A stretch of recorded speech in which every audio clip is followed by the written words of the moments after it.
Morgan Brennan, John Tamny, and Rick Ungar. Steve, we have the president now saying he wants to tap the Strategic Petroleum Reserve, and now we're going to increase our imports from Saudi Arabia of oil. What do you make of that?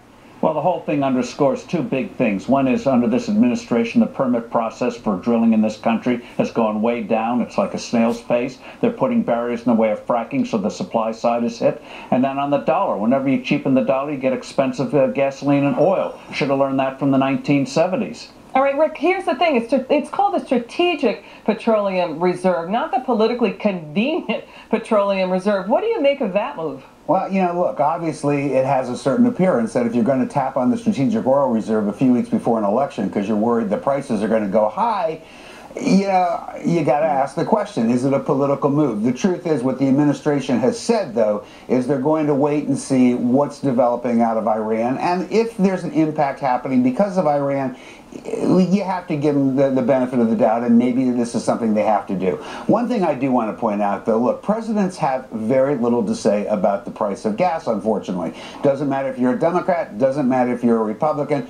Governor Romney saying we're going to do all of the above. Come on. All right, Rich, here's the thing, though, Rich Carlgard. I mean, listen, OPEC can fiddle with their supplies and their inventories and monkey around with oil prices and gas prices because, they are afraid of an Arab Spring, new revolutions breaking out all over the country, all over that area of the world, and they've got to do a lot of social spending, government spending. So they want to keep gas high. What is wrong with trying to develop what we've got here in the United States?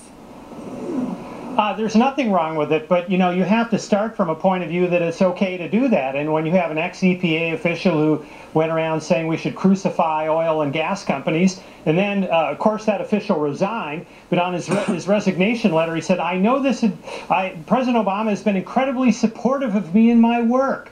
And when you have that kind of attitude oozing out of the administration, it's no wonder speculators jump in the moment oil becomes reasonably priced and drive it back up. All right, John Tamny, what do you think? Oh, come on. I mean, both sides in this debate are hopeless because both start with the presumption that we have a supply problem. We don't have a supply problem at all. We have a dollar problem, and that's where Rick Ungar is incorrect. Presidents can fix this. Presidents that pursue a strong dollar always have cheap oil. If we go back to a strong dollar policy, oil will decline. It's not supply. Go back to the dollar. All right, Ozani, weigh in here, Mike. Well, if there was absolutely no supply problem, then that would mean that we have unlimited energy. No, we don't have unlimited energy. The supply situation does send market signals. Romney's plan would create more energy. We do need more energy to increase the size of the economy, and oil is the way to go. All right, you know, Morgan, here's the thing. I mean, Canada, we get 30% of our imports of oil from Canada, and Keystone could have replaced 32% of what Iran ships. What do you think? I actually think that this isn't a supply issue as well. I agree with John. If you look at the numbers, domestic supply is actually up 14% over the last year. I actually think this is an issue on the refinery side. We've got taxes and regulations that have made the process of refining so expensive that we have refineries closing left and right. We've had 3 that I know of in the Northeast just since March, and that's part of the reason that we're seeing gas prices go up. I'd say more so than speculators, and that's an issue that needs to be taken care of. That's the reason I'm actually behind the Romney plan more than the Obama. I hear what you're saying, but you don't see the speculator attacks when, you know, gas prices are going down. But Steve, you know, to Morgan's point about refineries, what matters more, refinery issues or a weaker dollar, because oil is priced in dollars? The basis is the weaker dollar. When you have a weaker dollar, you're going to get the dollar price of oil going up. Again, we saw this in the 1970s, and that's when speculators start to jump in. I remember in the 70s, none of you were born then, but back in the 70s they were saying, gee, those evil oil companies are parking tankers offshore to run up the price of oil. So you get the dollar right, that's big, and then get the supply side. You do both. Right. They're not mutually exclusive. You know, so Rick Ungar, when there are more dollars out there, that means that oil prices go up. And, you know, you're never going to hear an announcement that, oh, 2 weeks from Thursday, the dollar's going to collapse. Are you worried about that? Not particularly, and for the record, I remember the 70s, Steve. Some of my brain cells still remember the 70s. I do have to say something, though, to Rich Carlgard. What do you think that there's a chance in the world that President Obama would know that low-level EPA guy if he tripped over him in an oil field? I don't care what the guy said. Come on. All right, go ahead. It's the culture he set. Rick, it's the culture he sets. No, it's not. And to the point about the lack of to the point about the lack of new refineries in this country, do you think there's a chance that we'd ever get a new refinery approved under this EPA? Oh, Zany, what do you think?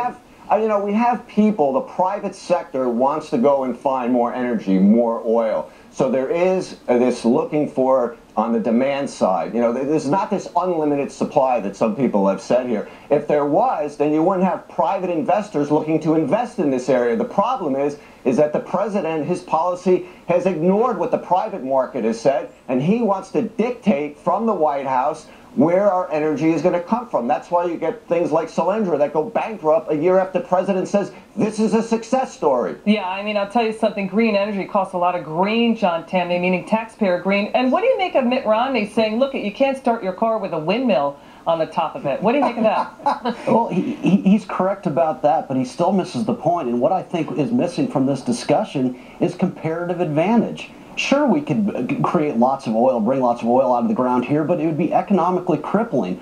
Oil profits are very low relative to other industry profits. That's why we let other countries produce the oil, and we'll take it in so that we can do things that are actually wildly profitable. If we move in this direction, we'll be a very poor country. Let the Saudis John, but that breaks down completely when you're talking about the third of the oil we import from OPEC nations who hate our guts and are funding our terrorist opposition.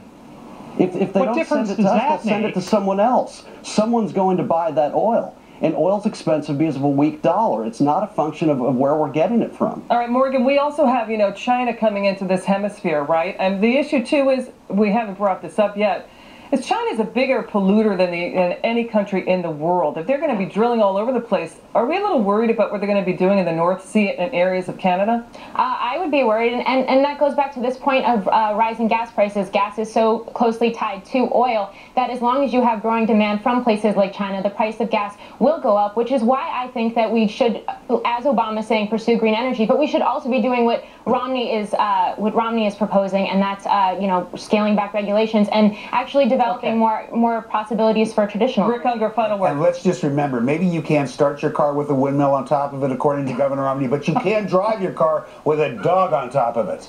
All right, we really had to leave it on that note, didn't we? Anyway, now, did you hear what the stars are saying about Neil Cavuto's upcoming convention coverage?